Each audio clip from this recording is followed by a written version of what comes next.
Welcome to Awakening You channel. If you appreciate what we do, please support us. Thank you. Dear sons and daughters of planet Earth, I am Sananda. Yes, I will always repeat, my heart is always filled with joy every time I come to have this opportunity to speak to all of you. There are many questions, there are many doubts, there are many ways of seeing and feeling everything we say and teach.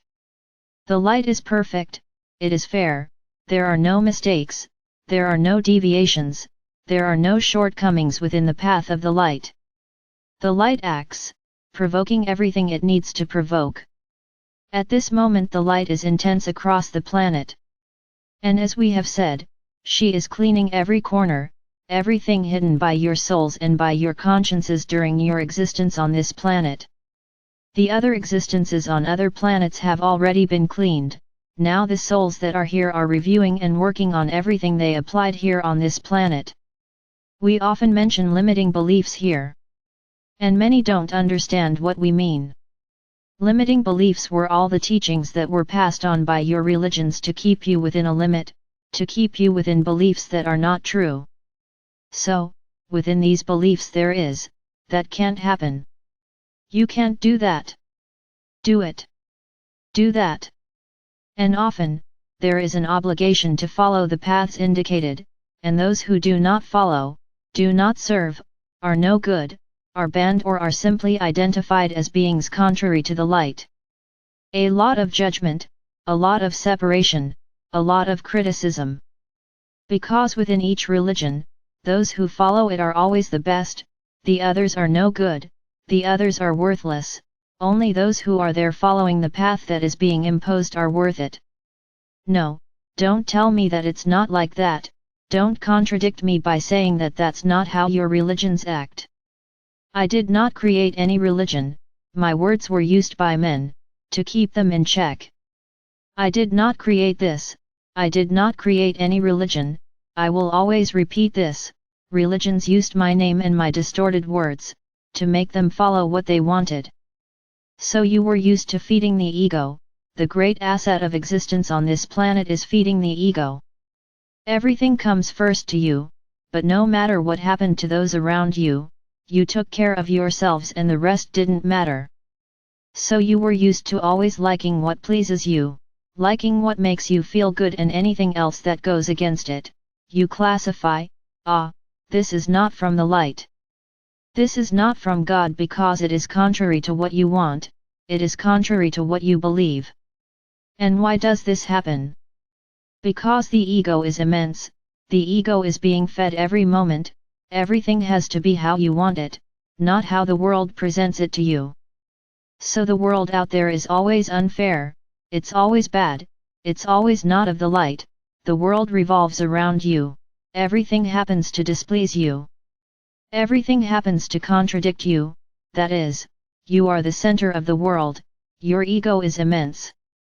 So everything that happens around you is contrary to what you want, so everything that happens around you bothers you, because you think that everything around you is wrong and you are always right. We often say some things here that you question, questioning is part of the process.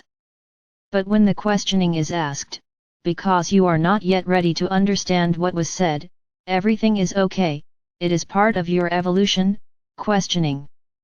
Because you are not yet ready to live what was said, but at least you are thinking that it affected you in some way, so you question it. And as time goes by, that question, depending on your journey, will be presented with the correct interpretations and you will be able to understand exactly what was said. Because your path has evolved and you are now able to understand that point that you once questioned. Now there is a difference between questioning and criticizing. Questioning is like I said, it's because you're not ready to understand yet.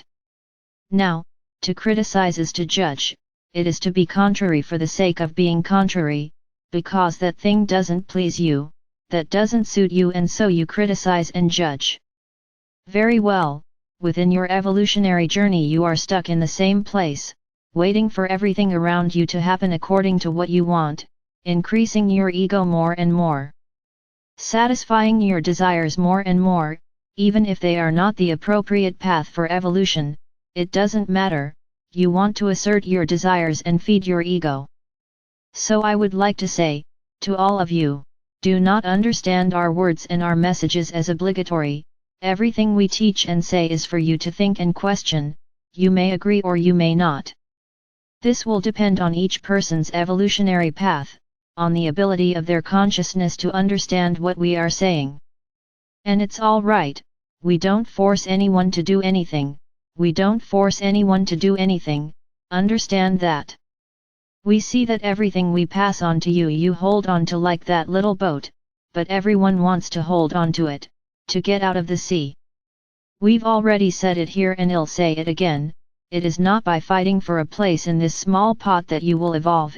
Evolution depends on your path, it depends on your choices, not on what we go through, not on what we say. The choices are yours, don't put everything we've been through as your lifeline, because it won't be. Learn to listen to your heart, will this be good for me right now? And I will say to many of you, that you do certain procedures out of time, because you are not ready for them. But you don't listen to your heart, you cling to each other like lifelines. Ah, I'll do it, because then I'll go to the 5th dimension. No, you won't. You will, if your walk allows it. Don't consider everything we do to be simply the goal of life. Learn to understand your own paths, learn to listen to your heart, nothing is mandatory, understand that. What everyone should do is, before anything else, ask their heart and higher self, is it time for me to do this? And accept when the answer is no. This is the biggest problem, you admitting that you are not ready yet. So you do everything, and I already said this here once, there will come a day when we can put 10 things to be done at once, what will you do? Are there going to be sleepless nights? Will they no longer live? Aren't you going to do anything else to be able to handle 10?